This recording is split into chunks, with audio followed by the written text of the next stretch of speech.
पहले हमें मारा और उसके बाद जो है उसने अपने कपड़े उतार के तो चारपाई के ऊपर बैठ गया, कहता कि मेरी तरफ देखो बच्चियों। आपकी बेटियां भी पास थी? मेरी बेटियां भी पास थी। तो मैं कहा जालिम इंसान ये तू क्या कर रहा है। मेरी बेटियां कहते हमें मार दो, हमें ये जिंदगी नहीं चाहिए, आप बाप हो, खुदा के लिए हम पे रहम करो। मेरे कपड़े उतार के फिर मेरे साथ करना, बच्चियों को कहा कि इधर आओ देखो ये ऐसे के सामने आपके साथ सब? हाँ सब कुछ किया। इन बच्चियों से भी कहता कि कपड़े उतारो, मुझे भी कहता है कपड़े उतारो। मैंने कहा कि हमें मार दे। मेरी बच्ची जो यहाँ चीखने लगी कि हमें मार दे, हमें ये जिंदगी नहीं चाहिए। ये मेरी बच्ची है, इसको इसके भी कहता है बेड पे लेट जाओ तीनों। उस वक्त इसने इकरार किया कि हाँ मैं इसके साथ करता हूँ और करता रहूँगा। इन्होंने मुझे धमकाया ही इतना हुआ था कि मैं किसी को बता ही नहीं सकती थी।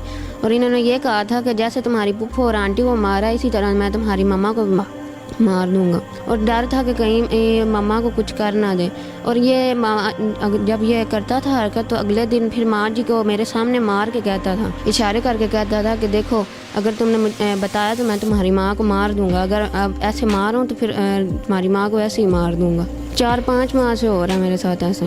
हम तो कहते हैं कि ऐसा बाप दुनिया में कभी किसी को मिले ही ना। अस्सलाम वालेकुम, आप देख रहे हैं लीडर टीवी और मैं हूं एनी फैसल। और मैं बहुत ही दुख के साथ कह रही हूं कि एक रिश्ता जिसके ऊपर हम लोग बहुत भरोसा करते हैं, बहुत मान करते हैं कि ये रिश्ता हम लोगों को तहफ़्फ़ुज़ देगा, हम लोग इस रिश्ते के पास महफूज हैं, जब वही रिश्ता आप लोगों की आस्तीन का सांप बन जाए तो इधर उधर के रिश्तों पर उम्मीदें लगाना, इधर उधर के रिश्तों पर भरोसा करना बिल्कुल एक फजूल सी चीज़ होती है। मैं आज इस फैमिली के साथ बैठी हूँ। 13 साल की तहरीम मेरे साथ मौजूद है और ये शिकार हुई अपने ही बाप की हैवानगी का, दरिंदगी का। ऐसी कौन सी हैवानियत होती है जो आप लोगों को रिश्तों की तमीज़ करना भी भुला देती है? क्या बाप का रिश्ता इतना कमज़ोर होता है कि उसके ऊपर शैतान और हैवानियत हावी हो जाए और वो ये भी ना देखे कि मेरे आगे मेरी बहन है, मेरी बेटी है, और वो अपनी दरिंदगी को ख़त्म करने के लिए, अपने हवस को ख़त्म करने के लिए अपनी ही बेटी को शिकार करके अपनी ही बेटी की ज़िंदगी ख़राब कर दे? ये हैं वो रिश्ते जिनके ऊपर हम लोग बहुत मान से कहते हैं कि ये हमारे बाबा हैं। अगर बाबा ऐसे होते हैं तो औलाद का यतीम होना बेहतर होता है। इनसे बात करते हैं और तहरीम की मदर भी हमारे साथ मौजूद हैं, वो भी बताएंगी कि ये सारा क्या मामला है। अस्सलाम वालेकुम। वालेकुम सलाम। आप ही मुझे ये बताएं, माशाल्लाह बेटी 13 साल की है, ये कब से होता रहा है और आपको कैसे पता चला है? ये मामला जो है ना, ये तकरीबन मेरी बच्ची कहती मामा 3-4 माह से ये इसी तरह मुझे बाबा जो थे ना अपनी हवस का निशाना बनाते थे। और फिर मुझे इस हद तक धमकाया हुआ था कि अगर तूने किसी को तक अपने फेस इंप्रेशन या किसी से बात शेयर की तो सबसे पहले मैंने तुम्हारी माँ को मारना है। वो क्या कि और उसके बाद तुम दोनों को मैंने वहाँ ले जाना है कि जहाँ तुम अपनों से कभी मिल ही ना सको। तो इस तरह जब मेरे सामने आना तो बच्ची ने परेशान होना और उसको मतलब इशारे से जो कुछ इस तरह उसने फिर वही, मैंने इससे पूछना तहरीम बेटे क्या है, क्यों इस तरह, लेकिन कहती माँ कुछ नहीं, वैसे मेरी तबीयत ख़राब है। आपके कितने बच्चे हैं? मेरी 2 बेटियाँ और 1 बेटा है। क्या दोनों बेटियों के साथ ये सब कुछ हुआ है? छोटी बेटी जो है उसको दरिंदगी का शिकार बनाया, लेकिन बड़ी बेटी जो है ना, जब मैं इसे कहती कि ये मतलब मुझे बच्चियां परेशान लगती हैं तो कहता है कि तुम ये आप माँ बेटियां साजिश कर रही हो और मुझे जो है ना बदनाम करने की कोशिश कर रही हो, आपके दिमाग ठीक होने वाले हैं, अपने दिमाग ठीक करो। लेकिन मैंने ऐसा कभी नहीं कुछ किया या ये नहीं है। तो जब भी मुझे परेशानी इसके चेहरे से नज़र आती तो मैं उसे कहती तो, लेकिन वो हमें मारने लग जाता। मैंने सब कुछ बर्दाश्त किया, बहुत कुछ अपने बच्चों के लिए, अपने एक बीवी होने के नाते मैंने कहा जो ज़िंदगी में जो है चलो वो है, लेकिन मेरे बच्चों को, लेकिन आखिर वो मुझे मारता, उसके बाद वो अब बच्चियों को मारना शुरू हो गया, साथ साथ इनको भी मारता। हम कहते हैं इसके किरदार से कभी ऐसा नहीं लगा कि इसकी एक्टिविटीज़ इस तरह की हैं कि ये बाहर भी कुछ ऐसा करता होगा? वो खुद अपनी ज़बान से इकरार करता था कि मैंने किसी को आज तक नहीं छोड़ा, जो मेरे सामने आई है ना उसको अपनी दरिंदगी का मैंने निशाना बनाया। और घर में उसने ये जो था डेंटल डिपार्टमेंट का सिस्टम बनाया हुआ था और औरतें आती थी और उनमें से भी चंद औरतों को जिनके साथ कुछ जो समझ वाली होती थी या कुछ जो लोकल एरिया के लोग होते थे या जाहिल औरतें होती तो उनके साथ उनको मेडिसिन दे के बेहोशी किस तरह करके वो उनको भी अपनी वहशत का निशाना बनाता था। वो इस तरह का दरिंदा था कि वो खुद अपनी ज़बान से कहता था कि मेरे सामने जो भी आई है मैंने उसे नहीं छोड़ा। ऐसे शोहर से जान क्यों नहीं छुड़वाई? जो एक शोहर के नाम पर, एक बाप के नाम पर दाग था, आपने क्यों नहीं उससे जान छुड़वाई? ये बाप के नाम दाग उसने कभी ये महसूस ही नहीं होने दिया, ना बच्ची को इस हद तक मैंने बच्ची से भी बहुत पूछा, मेरे बच्चे बाबा ने आपको डांटा है, कुछ किया नहीं मामा, बाबा ने कुछ नहीं कहा, ठीक है। लेकिन ये था कि इसने खुद, मैं दिन रात रब से रोती थी और दुआएं करती थी और मैं कहती या अल्लाह अगर ये बाप है या इसमें इंसानियत है तो या अल्लाह इसको और इंसान बना दे, अगर इसमें कोई किसी किस्म का बुरा फेल है या अल्लाह इसको खुद ही पकड़। आपको जब ये पता लगा आपने क्या तहरीम की बातों पर यकीन किया या आपने खुद भी देखा कि सब होते हुए? उसने खुद मेरी आंखों के सामने पहले हमें मारा, मेरी बड़ी बेटी को भी मारा, मुझे भी मारा, मुझे इतना ज़्यादा मारा, मेरी बेटी को मारा, उसका सर फट गया, इधर से भी उसका वो स्वेल हो गया और उसकी टांग पे भी चोट आ गई, इसका भी पाँव जो है वो भी इसका भी ख़राब हो गया, टूट गया। और मुझे भी इतना ज़्यादा मारा कि मेरा सर जो और उसके बाद मेरे ये सारा जिस्म काला स्या और सूज गया, इतना उसने मुझे मारा। और उसके बाद जो है उसने अपने कपड़े उतार के तो चारपाई के ऊपर बैठ गया, कहता है कि मेरी तरफ देखो बच्चियों। आपकी बेटियां भी पास थी? मेरी बेटियां भी पास थी, तो सारा कुछ अंदर से ला कर के उसने फिर कहा कि मेरी तरफ देखो। तो मैंने कहा जालिम इंसान ये तू क्या कर रहा है? तो कहता है कि बस जो मैं कह रहा हूँ। फिर मेरी मेरी बेटियां कहती हैं हमें मार दो, हमें ये ज़िंदगी नहीं चाहिए, हमें ये क्या, हम खुदा के लिए बाप, आप बाप हो, खुदा के लिए हम पे रहम करो, ये क्या तुम्हारा रवैया है, ये क्या तरीका है, आप ये क्यों हमारे साथ इस तरह कर रहे हो? फिर इसने फिर मैंने भी बहुत फिर बार बार मुझे मारे और फिर यही तरीका इसने फिर मेरे कपड़े उतार के फिर मेरे साथ करना, बच्चियों को कहा कि इधर आओ देखो ये ऐसे के सामने आपके साथ सब? हाँ सब कुछ किया।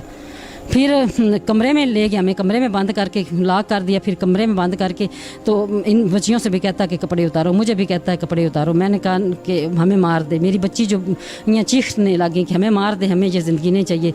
वो कहता है कि बस जो जैसे मैं कह रहा हूँ वैसे करो, जो मैं कह रहा हूँ वैसे करो। आप मुझे इस बात पर उकसा रही हो कि मैं वो करूँ जो मैं नहीं करना। पता नहीं वो क्या बात थी जो वो नहीं था कर रहा। सामने बच्ची के साथ कुछ किया इसने? ये मेरी बच्ची है, इसके भी कहता है बेड पे लेट जाओ तीनों। तो बड़ी हम सब हमने कहा हमें मार दो, हमें नहीं ज़िंदगी चाहिए। फिर कहता है कि हाँ, उस वक़्त इसने इकरार किया कि हाँ मैं इसके साथ करता हूँ और करता रहूँगा, कि मैंने किया, ऐसे किया। इसको भी साथ लेटा लिया, इसको भी। तो और बड़ी बेटी को कहता है कि तू पीछे खड़ी हो जा, तो इसको भी साथ लिटा लिया। और इसने ये मेरी आंखों के सामने इसने ये फिर हरकत की। तहरीम बेटा, आप मुझे ये बताओ, 2-3 महीने से अगर आपके साथ ये सब कुछ हो रहा था, आप में क्यों नहीं हिम्मत हुई अपनी माँ से ये बात शेयर करती? आप समझदार थी, आपने अपने लिए आवाज़ क्यों नहीं उठाई? इन्होंने मुझे धमकाया ही इतना हुआ था कि मैं किसी को बता ही नहीं सकती थी। और इन्होंने ये कहा था कि जैसे तुम्हारी पुप्पो और आंटी को मारा, इसी तरह मैं तुम्हारी मम्मा को मार दूंगा। इस वजह से मैंने नहीं बताया था और डर था कि कहीं मम्मा को कुछ कर ना दे। और ये जब ये करता था हरकत, तो अगले दिन फिर माँ जी को मेरे सामने मार के कहता था, इशारे करके कहता था कि देखो अगर तुमने मुझे बताया तो मैं तुम्हारी माँ को मार दूंगा, अगर अब ऐसे मारूं तो फिर तुम्हारी माँ को ऐसे ही मार दूंगा। तेरी में कब से हो रहा था आपके साथ? 4-5 माह से हो रहा है मेरे साथ ऐसे ही। आपकी मामा उस टाइम कहाँ होती थी जब ये सब कुछ होता था? कभी कभी तो ये मुझे किसी बहाने के लिए ऊपर बुला लेता था, जहाँ पे इसने अपना सारा डेंटल का काम किया हुआ था, किसी ना किसी बहाने से। तो फिर माँ जी नीचे होते तो फिर ऊपर ये ऐसे भगाती शुरू कर देता था।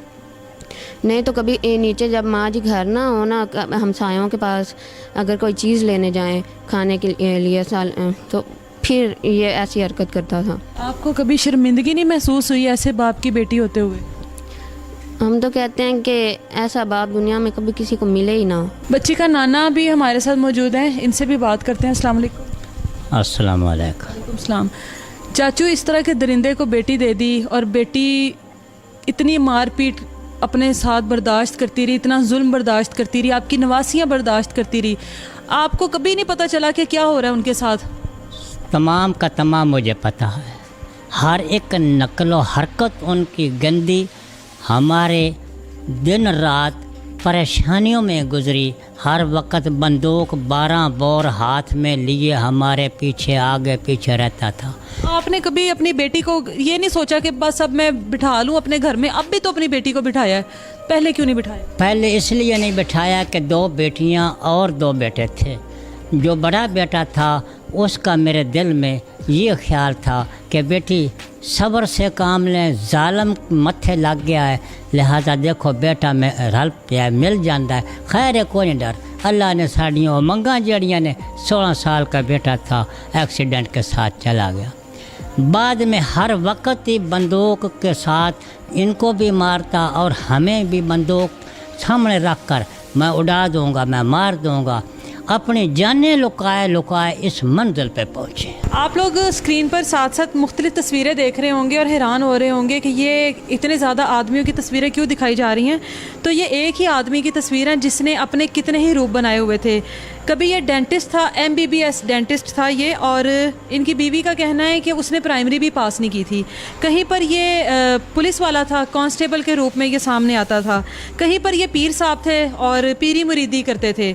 आप ये साथ साथ तस्वीरें देखें और ये इनके कार्ड्स हैं, कितने कार्ड्स हैं इनके ये। और ये एक ही आदमी है जिसने इतने ज़्यादा रूप धारे हुए थे और किसी को कभी नहीं पता चला कि इस आदमी का असल रूप शैतानियत का था, हैवानियत का था, और उस रूप को छुपाने के लिए इसको कितने रूप बनाने पड़े। क्यों हम हर तरफ हमारे हैवानियत ही हैवानियत आ गई है, हमारे ऊपर हवस इतना शिकार, इतना सवार हो जाता है हमारे ऊपर हवस कि हम लोग ये भूल ही गया कि अपनी बेटी की ज़िंदगी तबाह कर दी, उसने बर्बाद कर दी अपनी बेटी की ज़िंदगी। मेरी आप लोगों से रिक्वेस्ट है, इस वीडियो को इतना ज़्यादा शेयर करें कि इस तरह के घटिया और गंदे जानवरों को बदतरीन सज़ा मिले, आने वाले लोगों के लिए इबरत बने। जब तक हम लोग एक आवाज़ बनकर इसके ख़िलाफ़ नहीं डटेंगे तब तक इस तरह की तहरीम, इस तरह की नौरीन, इस तरह की ज़ैनब हमारे सामने आती रहेंगी, आप लोगों के सामने आती रहेंगी इंसाफ के लिए। अपना बहुत सारा ख्याल रखिए। अल्लाह हाफ़िज़।